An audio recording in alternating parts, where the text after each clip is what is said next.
Hello friends, welcome back to my channel. मैं हूं आपकी फ्रेंड वर्षा। आज की इस वीडियो में हम बात करेंगे बीएड एंट्रेंस एग्ज़ाम के कॉमर्स के कुछ इम्पोर्टेंट थ्योरी की, और साथ ही साथ हम कुछ वन लाइनर क्वेश्चंस को भी डिस्कस करेंगे।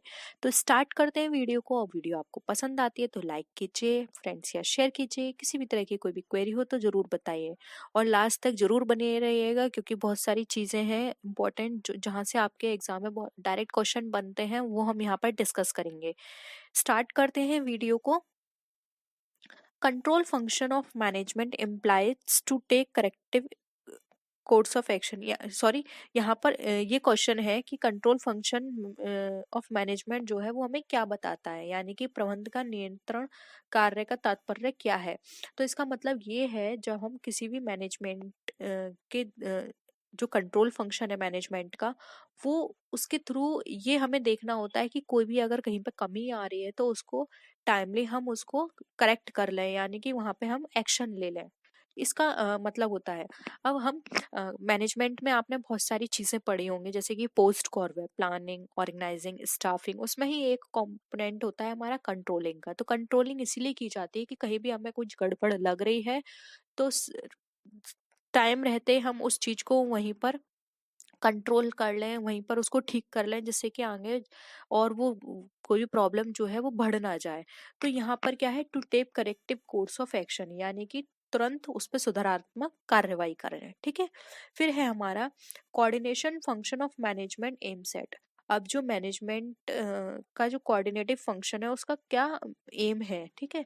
तो यहाँ पर bringing harmony in various activities, यानी कि जो भी एक्टिविटीज हो रही हैं उन सब में सामंजस्यता लाना हमारा कोऑर्डिनेशन कहलाता है। आप सबको पता है कि कंपनी के अंदर बहुत सारे डिपार्टमेंट होते हैं, जैसे कि सेल्स डिपार्टमेंट हो गया, परचेज डिपार्टमेंट हो गया, रिसर्च एंड डेवलपमेंट डिपार्टमेंट हो गया। तो वो सब अपना सही से काम करें, ये कोऑर्डिनेशन का काम है कि वो उन सभी के बीच में सामंजस्यता यानी कि कोऑर्डिनेशन बिठाए, कोऑर्डिनेशन करके सारा काम चले। क्योंकि अगर कोई भी डिपार्टमेंट आपस में मिलके काम नहीं करेगा, उनके अंदर कोऑर्डिनेशन की फीलिंग नहीं होगी, तो वहां पर आउटपुट अच्छा नहीं निकल कर आएगा। इसीलिए हर तरह के एम्प्लॉय होंगे, हर तरह का डिपार्टमेंट होगा, तो आपस में कोऑर्डिनेशन होगा, तभी वहां पर उनके जो गोल्स हैं वो अचीव कर पाएंगे। ठीक है।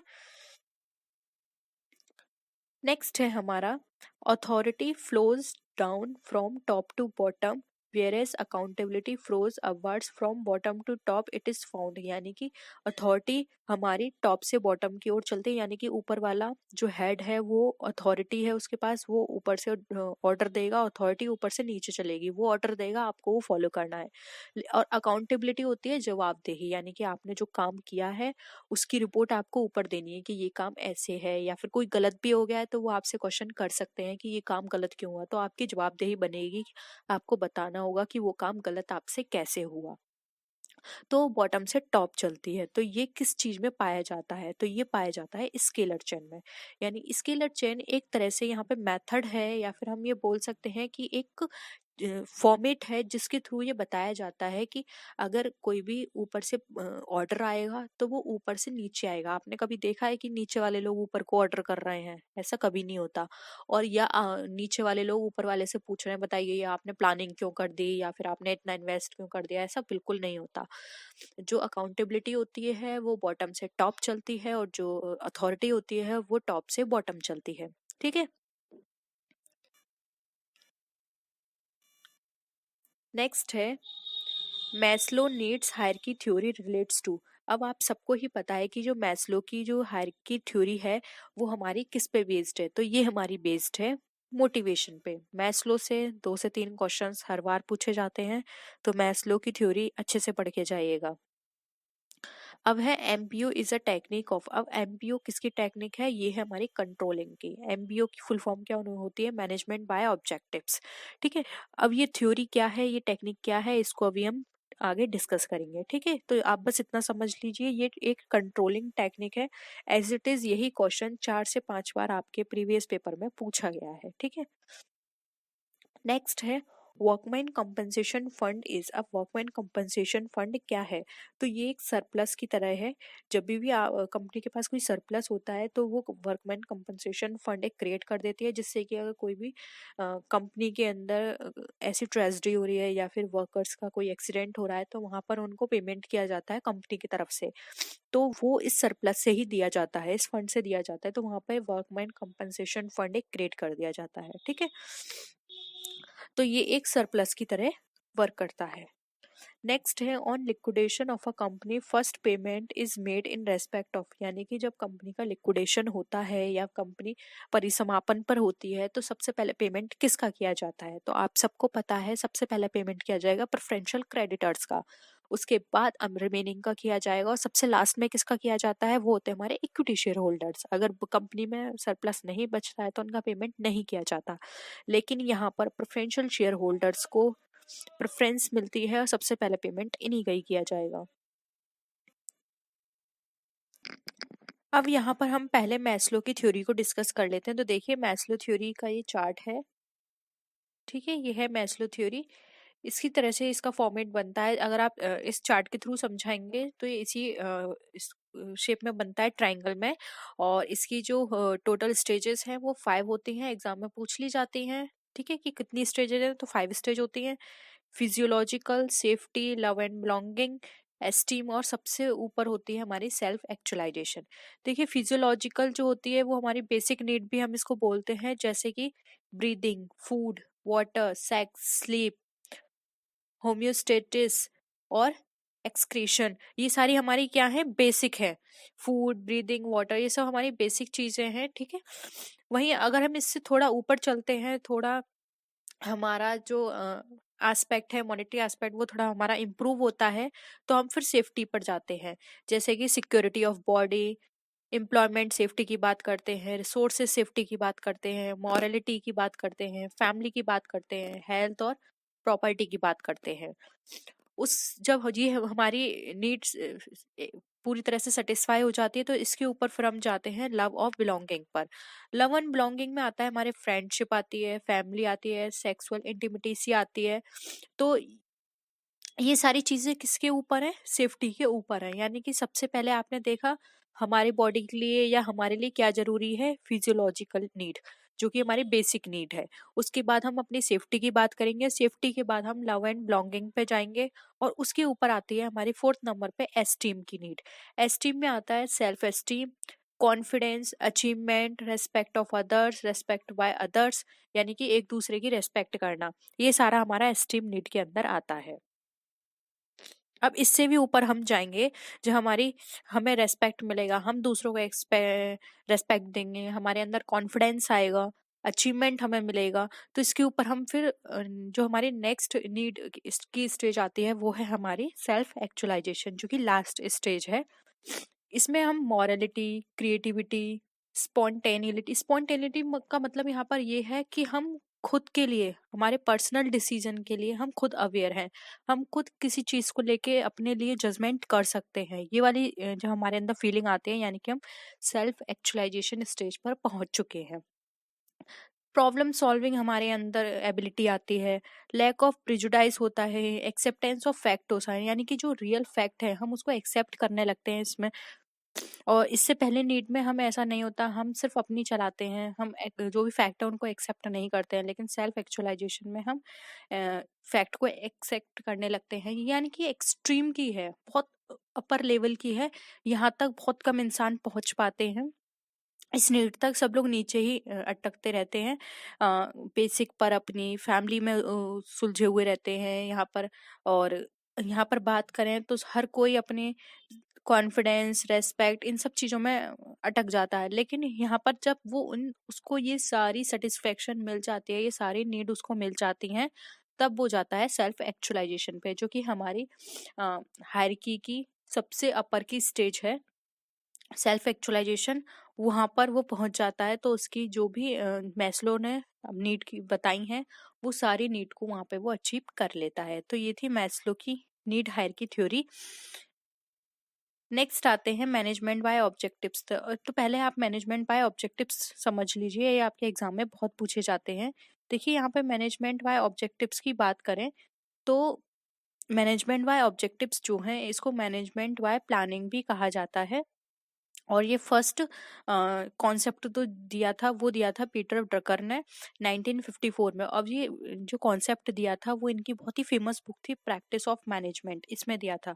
तो देखिए इसी के अंदर मैंने आपके 4 से 5 क्वेश्चन कवर कर लिए। ये क्वेश्चन पूछा जाता है कि प्रैक्टिस ऑफ मैनेजमेंट किसकी बुक है, तो ये पीटर ड्रकर की है। ये बुक कब आई थी? 1954 में आई थी। मैनेजमेंट बाय ऑब्जेक्टिव्स किसने दिए थे? पीटर ड्रकर ने दिए थे। और मैनेजमेंट बाय ऑब्जेक्टिव्स को और किस नाम से जाना जाता है? तो ये जाना जाता है मैनेजमेंट बाय प्लानिंग के नाम से। ठीक है, अब देखिए मैनेजमेंट बाय ऑब्जेक्टिव्स एक ऐसी प्रोसेस है जिसके अंदर स्पेसिफिक ऑब्जेक्टिव्स जो होते हैं वो यहाँ पे डिफाइन किए जाते हैं बिजनेस के अंदर। That management can convey to organization, यानी कि जो मैनेजमेंट है वो कन्वे करती है ऑर्गेनाइजेशन मेंबर्स को, then deciding how to achieve each objectives in sequence. यानी कि यहाँ पर एक तरफ से आप ये लेके चल सकते हैं जो भी इंडिविजुअल के ऑब्जेक्टिव्स होते हैं उनको बताया जाता है कंपनी के मेंबर्स के साथ, और जो कंपनी का मेन ऑब्जेक्टिव है उसके साथ दोनों को लिंक अप करके इस तरह की स्ट्रेटेजी बनाई जाती है कि कंपनी के जो टारगेट है उनको अचीव किया जा सके। ठीक है, तो मैनेजमेंट बाय ऑब्जेक्टिव्स में एक तरह से यहाँ पर ये है, देखिए हर इंडिविजुअल का जो ऑब्जेक्टिव होता है वो कंपनी के जो ऑब्जेक्टिव्स हैं उससे डायरेक्टली और इनडायरेक्टली कनेक्ट होता है। फॉर एग्जांपल, अगर मैं किसी कंपनी में काम करती हूँ, मेरा ऑब्जेक्टिव है कि 5 साल के बाद मुझे इस पोस्ट पर जाना है।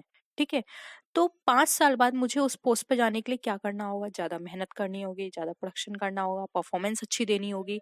और जब मैं ये सारी चीज़ें अच्छी दूंगी, और कंपनी का ऑब्जेक्टिव क्या है कि उसको इतना प्रॉफिट जो है 5 साल तक चाहिए। अब कंपनी का प्रॉफिट कैसे इंक्रीज होगा? जब उसका प्रोडक्शन अच्छा होगा, जब उसके वर्कर्स अच्छे से काम करेंगे।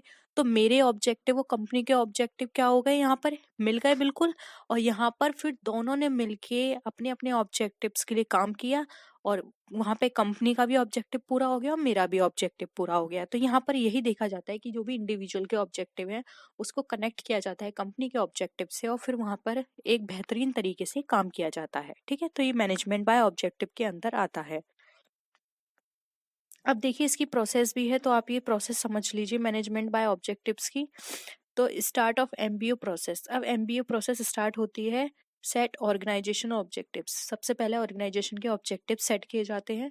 फिर उसके बाद cascade objectives to employ. Cascade मतलब जो भी इंडिविजुअल या एम्प्लॉय के जो ऑब्जेक्टिव्स हैं उनके साथ उनको कनेक्ट किया जाता है। ठीक है, फिर उसके बाद उनको मॉनिटर किया जाता है, यानी कि चेक करना।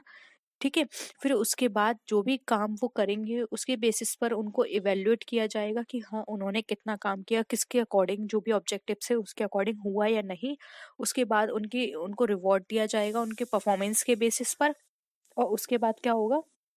अगेन ऑब्जेक्टिव्स यहाँ पे डिसाइड कर दिए जाएंगे, यानी कि अगर जो ऑब्जेक्टिव्स उन्होंने इस स्टेज पर बनाए थे वो यहाँ पर उनके ऑब्जेक्टिव से मैच करे, मॉनिटर किए और उनकी इवेल्युएट करी परफॉर्मेंस, और जो उन्होंने यहाँ पे सेट किए थे उसके अकॉर्डिंग उन्होंने काम किया, तो यहाँ पे रिवॉर्ड देकर नेक्स्ट सेट गोल, नेक्स्ट जो भी ऑब्जेक्टिव्स हैं उनको सेट किया जाएगा। लेकिन अगर उन्होंने इसके अकॉर्डिंग काम नहीं किया तो फिर से उन ऑब्जेक्टिव्स में क्या किया जाएगा? यहाँ पर थोड़ा सा मॉडिफाई किया जाएगा। फिर उसके अकॉर्डिंग फिर इंडिविजुअल के ऑब्जेक्टिव से उसको कनेक्ट किया जाएगा, फिर मॉनिटर किया जाएगा, इवेल्युएट किया जाएगा और फिर उनको रिवॉर्ड दिया जाएगा। तो इस तरह से पूरी प्रोसेस एमबीओ की चलती है। ठीक है, तो ये 5 स्टेप प्रोसेस है एमबीओ की। हो सकता है आपके एग्जाम में एमबीओ पूछ लिया जाए। वैसे अब तक जो एमबीओ पूछा गया है वो इसके मीनिंग के बेसिस पर पूछा गया है। ये ऑब्जेक्टिव किसने दिया था वो पूछा गया है, किस बुक के अंदर दिया गया था ये पूछा गया है। तो ये सारी मैंने इनमें डिस्कस कर लिए हैं क्वेश्चंस इससे रिलेटेड। अब हम आते हैं मैनेजमेंट बाय एक्सेप्शन पे। ये भी आपके एग्जाम में बहुत पूछा जाता है। देखिए मैनेजमेंट बाय एक्सेप्शन ये एक प्रैक्टिस है जहाँ पर जो भी हमारे सिग्निफिकेंट डेविएशंस होते हैं बजट से रिलेटेड या प्लान से रिलेटेड, सिर्फ उनको ध्यान दिया जाता है, उन पर फोकस किया जाता है, उन पर अटेंशन दी जाती है मैनेजमेंट की। बाकी को यहाँ पे क्या कर देता है? हटा दिया जाता है या फिर उन पर ध्यान नहीं दिया जाता।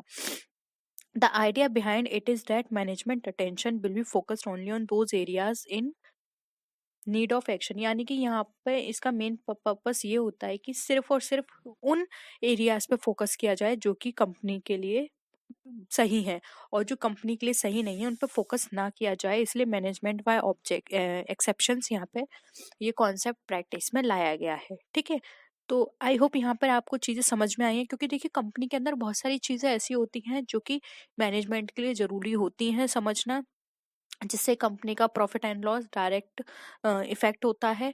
ठीक है, इनडायरेक्टली इफेक्ट होगा तब भी वो वहां पर उसको फोकस करेंगे, लेकिन उससे कंपनी का कोई लेना देना नहीं है, तो यहाँ पर वो उस चीजों को लीव करेंगी, उन चीजों पर ध्यान नहीं देंगी।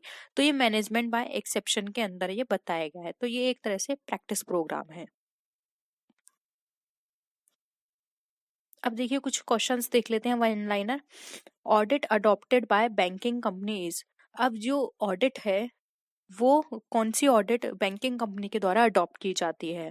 तो आप याद रखिए बैंकिंग कंपनी में ये एक पब्लिक कंपनी होती है बैंकिंग, और यहाँ पर जो ट्रांजैक्शंस होते हैं बहुत कैश से रिलेटेड होते हैं सारे ट्रांजैक्शंस।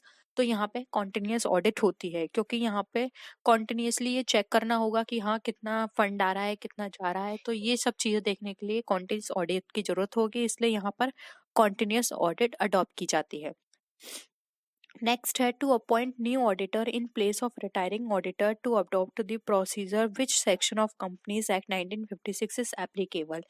यानी कि रिटायरिंग ऑडिटर की प्लेस पर अगर न्यू ऑडिटर को अपॉइंट किया जाता है तो ये अडॉप्ट करने के प्रोसीजर को 1956 में किस सेक्शन के अंदर किया जाता है?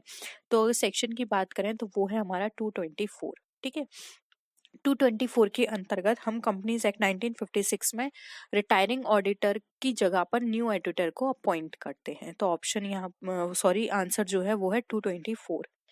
नेक्स्ट है जो कि बहुत पूछा जाता है गुडविल से, कि गुडविल क्या है? तो हम सबको पता है गुडविल एक इंटेंजिबल असेट्स है, यानी कि अब आप मुझे ये बताइए इंटेंजिबल असेट्स किस अकाउंट का पार्ट है, जल्दी बताइए। कल ही मैंने आपके साथ डिस्कस किया है, आप अगर डेली क्लास लेते हैं तभी आप यहाँ पर सारे क्वेश्चंस कर पाएंगे। जल्दी बताइए। लेकिन अगर आप क्लास नहीं ले रहे हैं तो प्लीज आप जब आपका रिजल्ट आए तब आप मुझे ब्लेम मत करिएगा, क्योंकि मैं अपनी तरफ से पूरी कोशिश कर रही हूँ सारे नोट्स सारी प्रैक्टिस सेट आपको कराने की आपके एग्जाम की तरह से। और फिर भी अगर आप इनके आंसर नहीं करें तो फिर ये आपका गलती होगी पूरी। कल ही मैंने आपको बताया था हमारा जो रियल अकाउंट होते हैं वो दो पार्ट में डिवाइड होते हैं, टेंजिबल और इनटेंजिबल। टेंजिबल में आ जाती है हमारी लैंड बिल्डिंग प्लांट, जिसको हम टच कर सकते हैं, वो हमारी एसेट्स की तरह ट्रीट की जाती हैं। ये भी हमारी एसेट है लेकिन इसको हम टच नहीं कर सकते, इसलिए ये हमारी इंटेंजिबल एसेट्स है। ठीक है, तो ये इंटेंजिबल एसेट्स है, और अगर अकाउंट पूछा जाएगा तो आप लिख सकते हैं रियल अकाउंट। ठीक है, नेक्स्ट है आ बैलेंस शीट शोज ओनली, यानी कि एक बैलेंस शीट है वो क्या शो करती है? तो देखिए एक बैलेंस शीट में पर्सनल अकाउंट और रियल अकाउंट शो किए जाते हैं। अब पर्सनल अकाउंट आप सबको पता है, पर्सनल अकाउंट में वो अकाउंट आते हैं जो कि पर्सन के होते हैं या फिर पर्सन को रिप्रेजेंट करते हैं, जैसे कि बैंक अकाउंट हो गया आपका, कैश अकाउंट हो गया आपका। ठीक है, और यहाँ पर अगर हम बात करें पर्सनल अकाउंट में तो किसी क्लब का अकाउंट हो गया, तो ये आपके पर्सनल अकाउंट है। और वहीं रियल अकाउंट की बात करें तो अभी मैंने आपको बताया था टेंजिबल इंटेंजिबल, जिसके अंदर आता है आपका land building plant goodwill copyright, ये आपके रियल अकाउंट है। तो बैलेंस शीट में पर्सनल और रियल शो किए जाते हैं। वहीं अगर हम पीएनडल की बात करें तो पीएनडल के अंदर नॉमिनल अकाउंट शो किए जाते हैं। ठीक है, नेक्स्ट है new profit sharing ratio is calculated at the time of. अब ये न्यू प्रॉफिट शेयरिंग रेशियो है पार्टनरशिप में, वो कब कब कैलकुलेट किया जाता है? तो देखिए कुछ ऐसी कंडीशंस होती हैं जहाँ पर new profit sharing ratio calculate किया जाता है। एक है हमारा admission of a new partner, फिर है दूसरा रिटायरमेंट ऑफ अ पार्टनर, और थर्ड है हमारा डेथ ऑफ अ पार्टनर।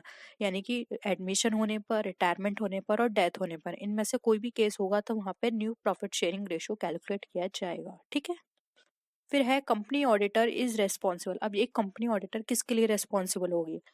तो एक कंपनी ऑडिटर रेस्पॉन्सिबल होगी शेयर होल्डर्स के लिए। ये क्वेश्चन इस तरह से भी आ सकता है कि जो कंपनी ऑडिटर है वो कौन अपॉइंट करता है? तो कंपनी ऑडिटर अपॉइंट किया जाता है शेयर होल्डर्स के द्वारा। और वहीं अगर हम कंपनी सेक्रेटरी की बात करें तो वो मैंने आपको बताया था, कंपनी सेक्रेटरी अपॉइंट की जाती है किसके द्वारा, जल्दी बताइए। सारे क्वेश्चंस मैं आपको करा चुकी हूँ, कंपनी सेक्रेटरी अपॉइंट की जाती है बोर्ड ऑफ डायरेक्टर्स के द्वारा, ठीक है। और यहाँ पर कंपनी ऑडिटर रिस्पॉन्सिबल होगा शेयर होल्डर के लिए, अपॉइंट करता है शेयर होल्डर, ठीक है। अब यहाँ पे प्रोडक्ट लाइफ साइकिल देख लीजिए। कल मैंने आपको बिजनेस लाइफ साइकिल बताया था, तो मैंने सोचा आज मैं आपको प्रोडक्ट लाइफ साइकिल करा दूं, जिससे कि आप इजिली डिफ्रेंशिएट कर पाएं और अपने नोट्स भी प्रिपेयर कर लें। तो देखिए प्रोडक्ट लाइफ साइकिल में टोटल कितनी स्टेज होती हैं? 6 स्टेज होती हैं। अब वो 6 स्टेज कौन कौन सी हैं? फर्स्ट है डेवलपमेंट। देखिए डेवलपमेंट स्टेज में प्रोडक्ट लाइफ साइकिल की वो स्टेज है जिसके अंदर रिसर्च की जाती है प्रोडक्ट से रिलेटेड, कि प्रोडक्ट को कैसे लॉन्च करना है, कैसे बनाना है, क्या करना है हमें। मार्केट देखा जाता है कि कहाँ पे मार्केट है प्रोडक्ट के लिए लॉन्च करने के लिए बेटर। तो ये सारी रिसर्च की चीजें हम डेवलपमेंट स्टेज में करते हैं, कि मार्केट में किस तरह से आप लॉन्च करेंगे, को स्पॉन्सरशिप कैसे करवाएंगे इसको लॉन्च करने के लिए, एडवर्टीजमेंट क्या होगा, ये सारी चीजें हम डेवलपमेंट में करते हैं। सेकंड स्टेज आती है इंट्रोडक्शन। अब इंट्रोडक्शन स्टेज होती है जब हमारा प्रोडक्ट फर्स्ट टाइम लॉन्च होता है मार्केट में, वो हमारा इंट्रोडक्शन होता है, ठीक है। थर्ड स्टेज होती है हमारी ग्रोथ की। During the growth stage consumers have accepted the product in the market and customers are beginning to truly buy in. यानी कि यहाँ पर ग्रोथ में कस्टमर एक्सेप्ट करता है प्रोडक्ट को, उसको धीरे धीरे खरीदना शुरू करता है, उसकी थोड़ी थोड़ी सेल बढ़ती है इस स्टेज के अंदर, ठीक है। तो ये थर्ड स्टेज हो गई। फोर्थ स्टेज पर आते हैं जो कि हमारी मैच्योरिटी। मैं आपको ज़्यादा इसलिए नहीं करा रही हूँ क्योंकि आपके एग्जाम में इतना ही ज़रूरी है। मैं चाहूँ तो यही आपको 2 से 3 दिन की क्लास करा सकती हूँ, लेकिन आप सिर्फ उतना ही पढ़िए जितना आपके एग्जाम के पॉइंट ऑफ व्यू से इम्पोर्टेंट है, ठीक है। इसलिए मैं जल्दी जल्दी करा रही हूँ। मैच्योरिटी है companies begin to reduce their prices so they can stay competitive amongst growing competition. यानी कि मैच्योरिटी में क्या होता है, यहाँ पर कंपनियां, देखिए अगर वो ज़्यादा हाई कर देंगे अपना प्राइस तो कोई भी उनको प्रोडक्ट को नहीं खरीदेगा।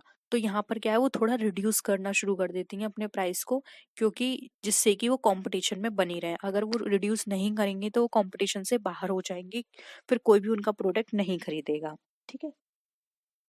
इसलिए यहाँ पर कंपनी अपने प्राइस को रिड्यूस कर देती हैं जिससे कि वो सभी कॉम्पिटिटर्स के साथ मार्केट में बनी रहे। फिर आता है फिफ्थ पॉइंट हमारा, जो कि फिफ्थ स्टेज है सैचुरेशन की। सैचुरेशन के अंदर markets need to focus on differentiation, यानी कि मार्केट्स को जरूरत होती है डिफरेंशिएट करने की। यानी कि इस स्टेज में आप देखेंगे कि आपके प्रोडक्ट का एक ब्रांड हो, एक नाम हो, तभी तो लोग आपके प्रोडक्ट को पहचान पाएंगे।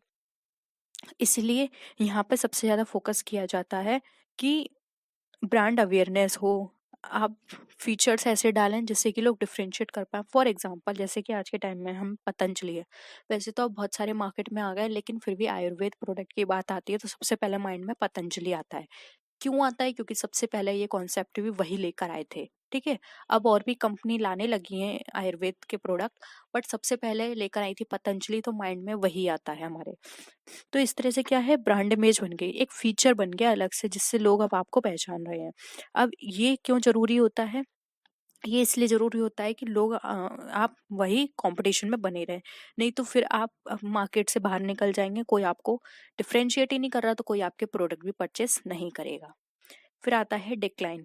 Unfortunately if your product doesn't become the preferred brand, यानी कि अगर गलती से भी या दुर्भाग्य से भी आपका प्रोडक्ट एक अच्छा प्रोडक्ट नहीं बन पाया, पसंदीदा प्रोडक्ट नहीं बन पाया कस्टमर के लिए, तो वहां पे क्या होगा, वो मार्केट से बाहर हो जाएगा और आपकी जो सेल एकदम डाउन हो जाएगी, मार्केट वैल्यू आपकी डाउन हो जाएगी और आपको अपना प्रोडक्ट मार्केट से हटाना पड़ेगा, कि नहीं तो आपको बहुत लॉस होगा। तो ये थी स्टेजेस, चार्ट के थ्रू भी आप देख सकते हैं। देखिए ये है हमारा चार्ट प्रोडक्ट लाइफ साइकिल का, ये हमारी सेल को दिखा रहा है, ये हमारे टाइम को। देखिए डेवलपमेंट में सिर्फ रिसर्च का काम होता है, अभी हमारा प्रोडक्ट मार्केट में नहीं आया है, इसलिए यहाँ से हमारा जो साइकिल है वो नहीं चलता, हमारा साइकिल चलता है इंट्रोडक्शन से, क्योंकि इंट्रोडक्शन में ही वो इंट्रोड्यूस हुआ है मार्केट में। तो थोड़े टाइम तक तो वो उसकी सेल नहीं होगी, फिर धीरे धीरे उसकी इंट्रोडक्शन से ही बढ़ना शुरू हो जाती है सेल।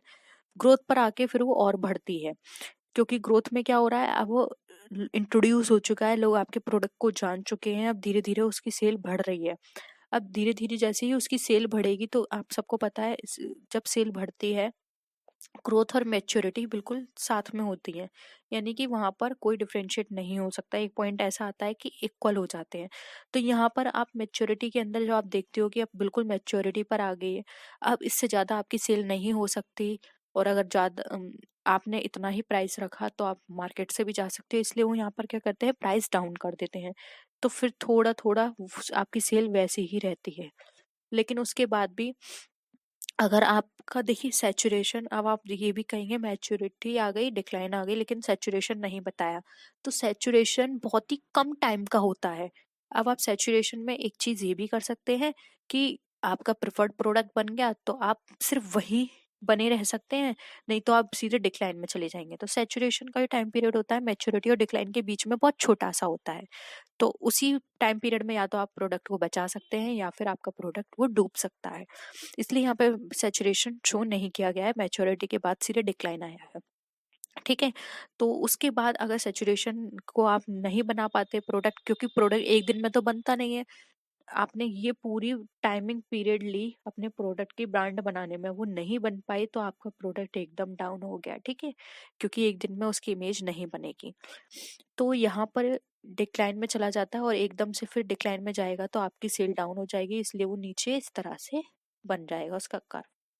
तो ये था प्रोडक्ट लाइफ साइकिल की स्टेज। होप यहाँ पे प्रोडक्ट लाइफ साइकिल भी आपको क्लियर हुआ होगा। बिजनेस लाइफ साइकिल कल हमने डिस्कस कर ही ली। कोई और भी टॉपिक है तो प्लीज जरूर बताइए, उस टॉपिक के अकॉर्डिंग हम प्रिपरेशन करेंगे। होप यहाँ पे वीडियो आपको पसंद आया होगा। वीडियो पसंद आए तो वीडियो को लाइक कीजिए, फ्रेंड्स के शेयर कीजिए। किसी भी तरह की कोई भी क्वेरी हो तो जरूर बताएगा। तो नेक्स्ट वीडियो में फिर मिलते हैं और भी अच्छी वीडियोस के साथ। तब तक के लिए टेक केयर, बाय बाय।